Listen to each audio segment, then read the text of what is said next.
네, 10일의 새벽 기도회를 기대하면서 저도 성령 충만을 위해 2주간 간절히 기도하였습니다. 이 기간을 통하여서 하나님께서 저에게 주시는 마음이 있었습니다. 그것은 바로 성령이 우리에게 찾아오시면 동시에 부르심도 같이 온다라는 것이었습니다. 성령님이 우리에게 다가오셔서 말씀하시고 우리를 부르십니다. 특히 왜 부르실까요? 내가 너와 함께하고 싶다. 내가 너와 관계하고 싶다. 하면서 우리 한 사람 하나에게 찾아오셔서 우리의 옆에서 하나님의 뜻과 하나님의 마음을 깨닫게 하시는 분이 성령님이십니다. 오늘 말씀에 보면 성령님께서 모세에게도 찾아가시고 그를 부르시는 모습을 볼 수 있습니다. 모세가 나이가 지긋이 찼고 그저 시골에서 장인의 양떼를 몰아가던 사람이었습니다. 애굽의 이집트 왕궁에 있을 때가 아니라요. 그냥 밖에서 변방에서 양떼를 몰고 있던 그 평범한 일상 가운데요. 그 모습 가운데 하나님께서 모세에게 찾아가십니다. 이 장면을 성경 본문 2절에서 이렇게 말씀하고 있습니다. 여호와의 사자가 떨기나무 가운데로부터 나오는 불꽃 안에서 그에게 나타나시니라. 그가 보니 떨기나무에 불이 붙었으나 그 떨기나무가 사라지지 아니하는지라. 아멘. 당시에 호레삼 지역은 무더운 지역이라 자연적으로 작은 떨기나무들은 가끔씩 불꽃이 생겨서 타는 일들이 있었다고 합니다. 그런데 신기하게 양떼를 치고 가고 있는데 그날만은 불은 붙었는데 나무가 사라지지 않고 여전히 있고 그 나무 가운데서 불꽃이 여전히 살아있음을 보게 되었습니다. 그래서 모세는 그 신기함 속에 이 어떤 일인가 불꽃 앞으로, 불꽃 가운데로 가까이 다가가게 됩니다. 그러자 이제 하나님께서 여호와의 사자가 모세를 부르십니다. 모세야, 모세야. 그리고서는 이제 하나님의 뜻과 계획을 말씀하여 주십니다. 모세가 양을 칠 때 평범한 그의 일상 가운데서 성령이 찾아가셔서 여호와의 사자가 부르셨듯이 하나님께서는 저와 여러분을 우리의 삶 한복판에서 부르십니다. 특별히 성령 충만이 우리에게 언제 임할지 우리는 감히 알 수 없습니다. 그러나 우리의 일상 속에서 떨기나무 불꽃과 같은 조그만 하나님의 사인을 발견하고 하나님 이거 무슨 뜻과 계획이시지요? 하나님 말씀하여 주옵소서. 주님 앞에 가까이 한 걸음씩 더 다가갈 때 물으며 하나님의 뜻과 계획을 구하며 나아갈 때 그때 우리는 하나님의 음성을 듣고 성령이 우리에게 임하시는 경험을 하게 될 줄 믿습니다. 모세가 하나님을 만나고 이제 성령을 체험하고서요. 첫 번째 하는 일은 그가 신을 벗는 것입니다. 내가 선 곳은 거룩한 땅이니.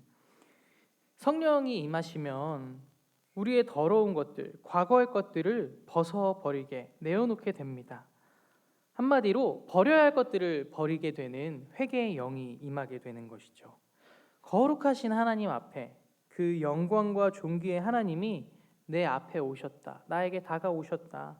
그분이 또 나에게 말씀하신다. 함께 하신다. 그 사실에 우리는 회개하고 과거의 신을 벗어버리고 역사의 주관자가 되시는 하나님 앞에 나의 전 존재를 드리며 나아가게 됩니다. 또 그럴 때 십자가의 은혜가 주님 이것이면 나 충분합니다. 하나님의 크신 은혜가 보이게 되는 줄 믿습니다.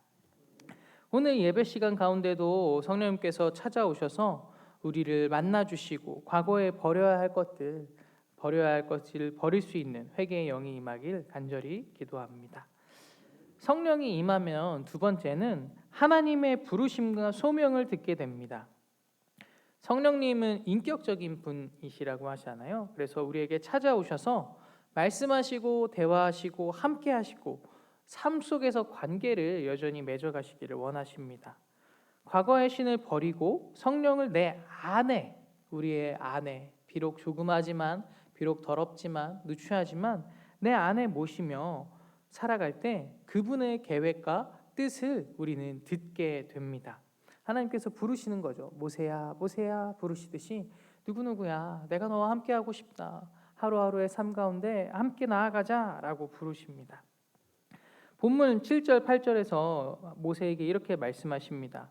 여호와께서 이르시되 내가 애굽에 있는 내 백성의 고통을 분명히 보고 그들의 감독자로 말미암아 부르짖음을 듣고 그 근심을 알고 내가 내려가서 그들을 애굽인의 손에서 건져내고 그들을 그 땅에서 인도하여 아름답고 광대한 땅, 젖과 꿀이 흐르는 땅, 곧 가나안 족속, 헷 족속, 아모리 족속, 브리스 족속, 히위 족속, 여부스 족속 지방에 데려가러 하노라. 아멘.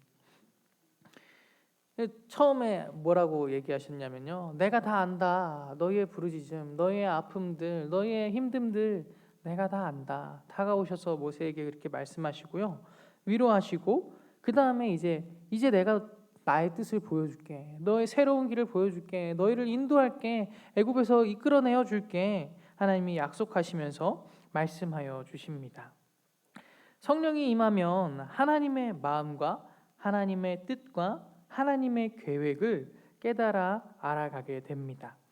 그러기에 삶의 모든 순간이 행복하고 감사와 기쁨으로 차오르게 됩니다.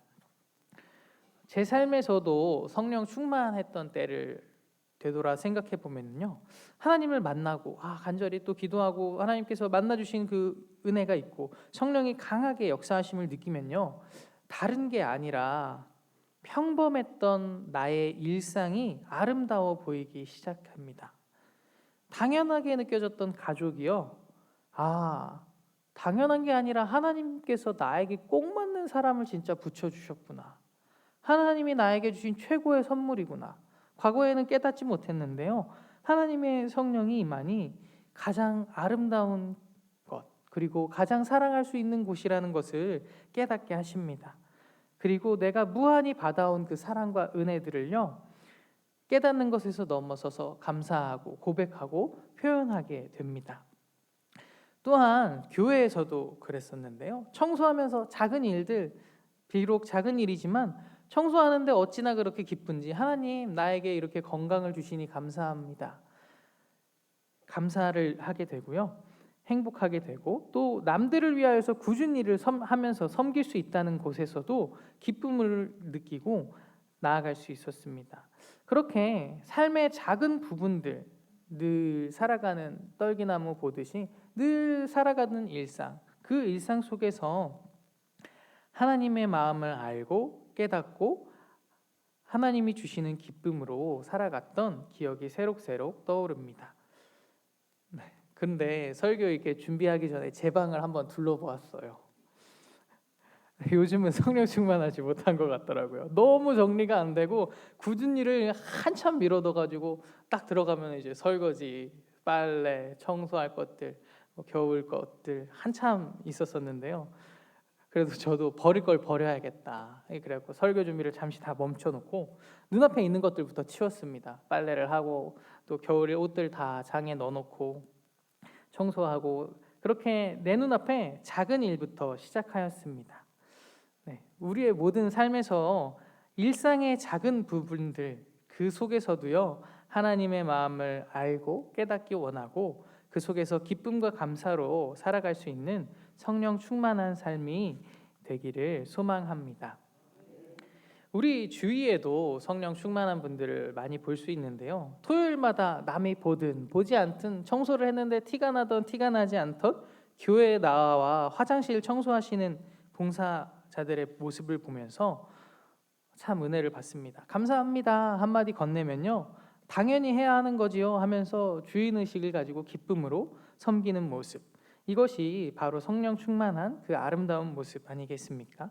또 날마다 매주 와서 한 달에 한 번씩 와서 방역을 하고 교회에 꽃을 가꾸고 식당과 카페를 섬기고 교회 아이들을 섬기고 고아와 과부를 돌보듯이 밤길에 홀로 있는 그들에게 다가가 기도하고 먹을 것을 제공해주는 거리의 천사들로 나아가는 모습들 등등등, 하나님께서 우리에게 각자 불러주신 모습에 맞게 우리의 삶의 그 자리에서 기쁨으로 봉사하고 섬기는 성령 충만한 분들의 모습을 어렵지 않게 찾아볼 수 있습니다.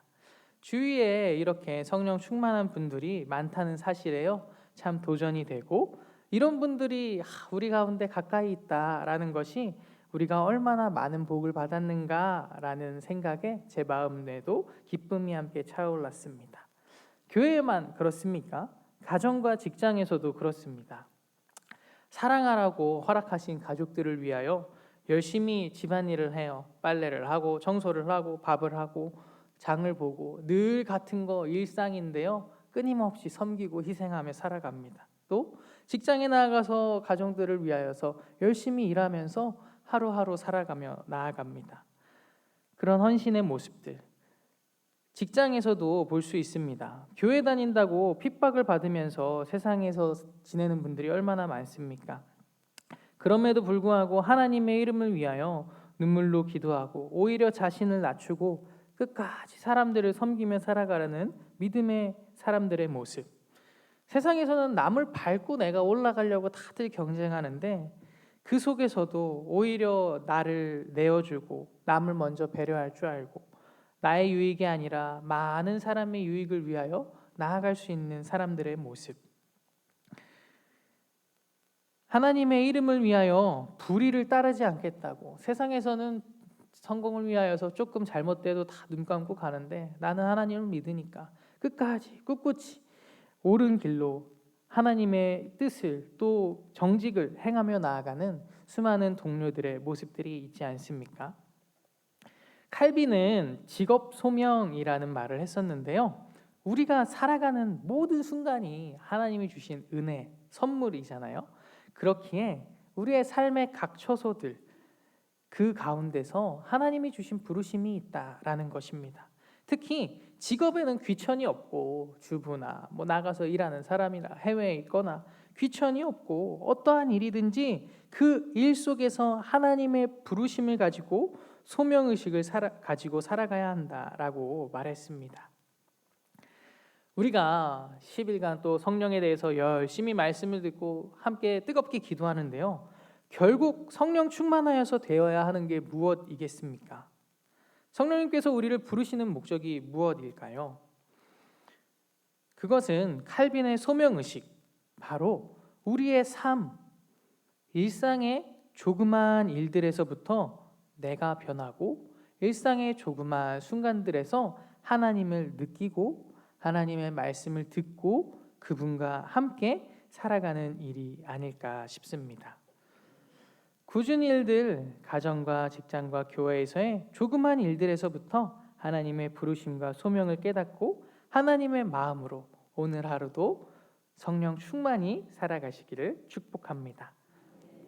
성령님이 우리에게 찾아오셔서 말씀하여 주시고 관계를 맺어 주십니다.